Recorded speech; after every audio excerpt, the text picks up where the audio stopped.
اعوذ باللہ من الشیطان الرجیم بسم اللہ الرحمن الرحیم the Educator School Civil Line campus کی جانب سے آن لائن کلاسز دی جا رہی ہیں۔ آج ہم کلاس 7 کا باب دوم عبادات میں اسلام میں عبادت کا تصور کی مکمل طور پر پڑھائی کریں گے اور وضاحت کریں گے۔ جی صفحہ نمبر 15 پر دیکھیں۔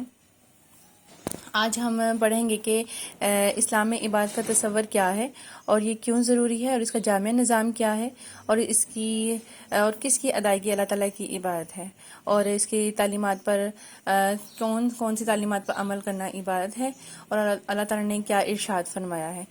پڑھتے ہیں۔ اسلام میں عبادت کا تصور بہت وسیع ہے، اگرچہ اسلام نے نماز، زکوٰۃ، روزہ اور حج کے ذریعے عبادات کا جامع نظام دیا ہے۔ اس کے علاوہ اخلاقی، معاشی اور معاشرتی تعلیمات پر عمل کرنا بھی عبادت ہے اور حقوق العباد کی ادائیگی بھی اللہ تعالیٰ کی عبادت ہے۔ اللہ تعالیٰ نے انسانوں اور جنوں کو اپنی عبادت کے لیے پیدا کیا ہے۔ ارشاد ہے اللہ تعالیٰ کا قرآن پاک پہ، اللہ تعالیٰ اعوذ باللہ من الشیطان الرجیم وَمَا خَلَقْتُ الْجِنَّ وَالْإِنسَ إِلَّا لِيَعْبُدُونِ، اور میں نے جنوں اور انسانوں کو اس لیے پیدا کیا کہ میری عبادت کریں۔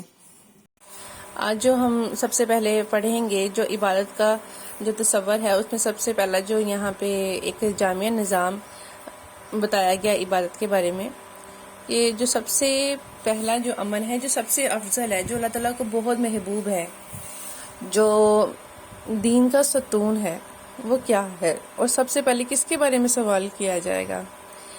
سب سے پہلے نماز کے بارے میں سوال کیا جائے گا۔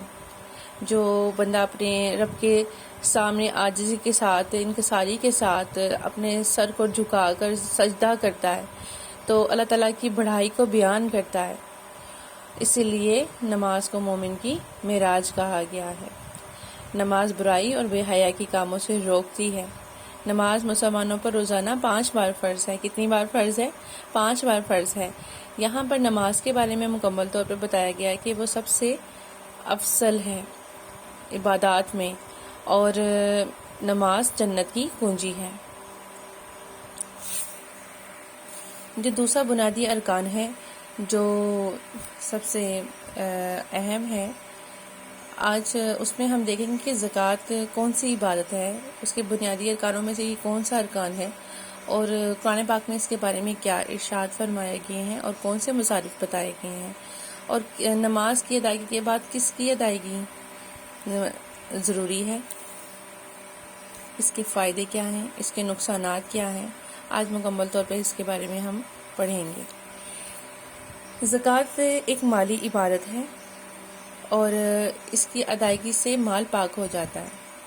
اسلام کے بنیادی ارکان میں سے یہ ایک ہے، اور سورۃ توبہ میں زکوٰۃ کے 8 مصارف کو واضح طور پر بیان کیا گیا، جس میں سے سب سے پہلا فقراء ہے، پھر مساکین، عاملین، نو مسلم، غلام، قرضدار، اللہ کے راستے میں جہاد یا حصول علم میں مشغول اور مسافر شامل ہیں۔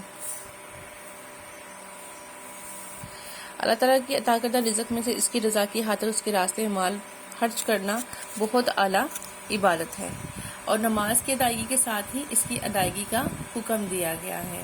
اس سے مال جو ہے، جب آپ کسی کے لیے مال خرچ کرتے ہیں تو وہ مال، جو لوگ اللہ کی راہ میں مال خرچ نہیں کرتے ان کے لیے سخت وعید ہے، اور جو خرچ کرتے ہیں ان کے لیے آسانیاں ہی آسانیاں ہیں۔ اور زکوٰۃ کا سب سے اہم فائدہ یہ ہے کہ معاشرے میں اس سے محبت، ہمدردی اور امن و سکون کی فضا پیدا ہوتی ہے۔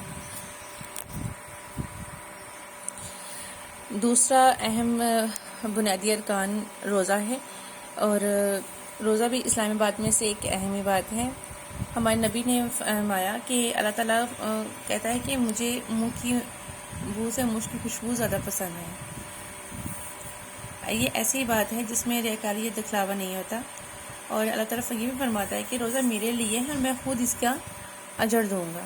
جب رمضان مبارک کا مہینہ آتا ہے تو جنت کے دروازے کھول دیے جاتے ہیں اور جہنم کے دروازے بند کر دیے جاتے ہیں اور شیطان جگڑ دیے جاتے ہیں۔ قیامت کے دن جنت کے 8 دروازوں میں سے ایک دروازہ صرف روزہ کے لیے محسوس ہوگا۔ حج ایک مالی اور بدنی عبادت ہے۔ یہ اسلام کا اہم رکن ہے اور ہر ثابتستان مسلمان پر زندگی میں ایک بار فرض ہے۔ آپ صلی اللہ علیہ وسلم کا ارشاد ہے کہ جس نے اس طرح حج کیا کہ گناہوں اور فضول باتوں سے بچا رہا تو وہ پچھلے گناہوں سے بالکل پاک ہو جاتا ہے۔ حج ایک ایسی جامع بات ہے جس میں دیگر تمام عبادات کی روح شامل ہے۔ حج کا ہر مراحل روحانی اخلاقی تربیت کا حامل ہے۔ حج کے عظیم الشان اجتماع سے امت مسلمہ کی شان و شوکت کا اظہار ہوتا ہے اور جمعیت، اتحاد و یگانت کا عملی مظاہرہ بھی۔ حج کے اصل فائدے روحانی تربیت ہے، یہ قرب الہی کا بہترین ذریعہ ہے۔ ان تین بنیادی ارکان کے علاوہ بھی تبلیغ دین اور جہاد فی سبیل اللہ بھی بہت بڑی عبادات میں شامل ہیں، اور مزید یہ کہ دیانتداری، سچائی، عدل و انصاف، وعدے کی پابندی، کسب حلال، حقوق العباد کی ادائیگی، صبر و استقلال، درگزر اور سار قربانی سے کام لینا بھی عبادت ہے۔ یہ تمام عبادات صرف مسلمانوں تک کے لیے ہی نہیں ہیں، آپ لوگ غیر مسلموں سے حسن سلوک اور جانوروں پر رحم کر کے بھی نیک اعمال بنا سکتے ہیں۔ یہ تمام جو عبادت ہے وہ ان ساری باتوں میں آ جاتی ہے۔ آپ لوگوں نے اپنی ذمہ داریوں کو خلوص نیت اور پوری محنت سے انجام دینا ہے، اور جب آپ یہ سارے کام کرتے ہو تو آپ عبادت کرتے ہو۔ غرض کوئی بھی کام اللہ تعالیٰ کی رضا کے لیے کیا جائے اور نبی کریم صلی اللہ علیہ وسلم کے اسوہ حسنہ کو سامنے رکھ کر کیا جائے تو عین عبادت ہے۔ آج مکمل طور پہ ہم نے اسلام میں عبادت کے تصور کی جو مکمل جو ریڈنگ تھی، آج ہم نے اس کو کر لی ہے۔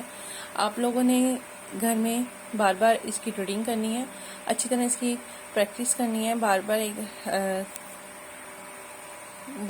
بار پڑھ کر اپنی غلطیوں کی اصلاح کرنی ہے۔ جی بچوں، ڈائری لکھیں، اسلام میں عبادت کے تصور کی مکمل طور پر پڑھائی کرنی ہے۔ کوئی بھی پریشانی ہو تو آپ لوگوں نے پوچھ لینا ہے۔ اسلام میں عبادت کے تصور کی مکمل پڑھائی کریں اور اپنی غلطیوں کی مکمل طور پر اصلاح بھی کر لیں۔